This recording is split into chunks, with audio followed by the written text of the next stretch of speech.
पाहते पांडव अखंड वनवासी तरी त्या देवाची आकृती. पांडव वनवासात असताना आपण काल पांडेश्वरचा इतिहास पाहिला.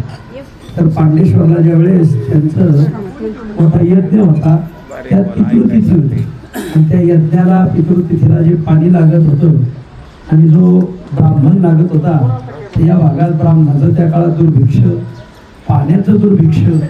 आणि मग ही सगळी भगवंताने सांगितलं पांडवांना की तुम्ही चतुर्मुखला जा आणि तिथून ब्रह्मदेवाच्या कमंडलून 108 तीर्थ इथे काढा, ते घेऊन या आणि ब्रह्मदेवाला घेऊन या. हा सगळा इतिहास आपण काल पाहिला.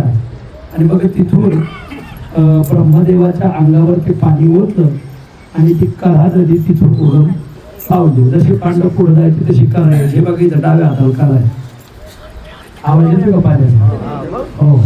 आणि मग कळा नदी आणि मग पांडव पुढे जायचे आणि मागं बेल टाकायचे, मागं शिवलिंग उभं राहायचं.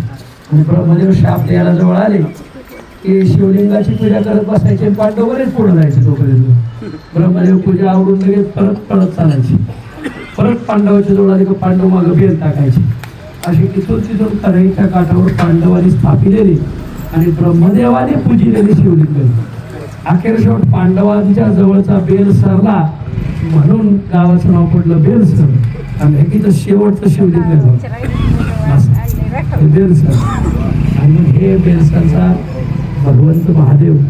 आणि आज आपण इथं आलो आहोत. हे आदर्श गाव बेलसर आहे. छत्रपती शिवाजी महाराज बेलसरला भाजप खानाची छावणी होती. त्यावेळेस पुरंदरवरून येऊन इथे मोठी घनघोर लढाई झालेली आहे. मोठा इतिहास या गावाला, ऐतिहासिक गाव आहे. आणि मग गेली 11 वर्षापासून आपली पंचक्रोशी प्रदक्षिणा चालते. तर गेली 2-3 वर्षापासून आपण या बेलेश्वराच्या दर्शनाला येतो. आपण सगळ्या महाराष्ट्राने याचा बोध घ्यावा आणि दरवर्षी या पंचक्रोशी प्रदक्षिणेला सहभागी होऊन आपण याचा लाभ घ्यावा. हेच ते बेलसर गाव प्राचीन शिवालयाला याचा जीर्णोद्धार होणार आहे. भावी काळात त्याचा चांगला जीर्णोद्धार होऊन भाविकांच्या नजरेत हे दिवस येऊ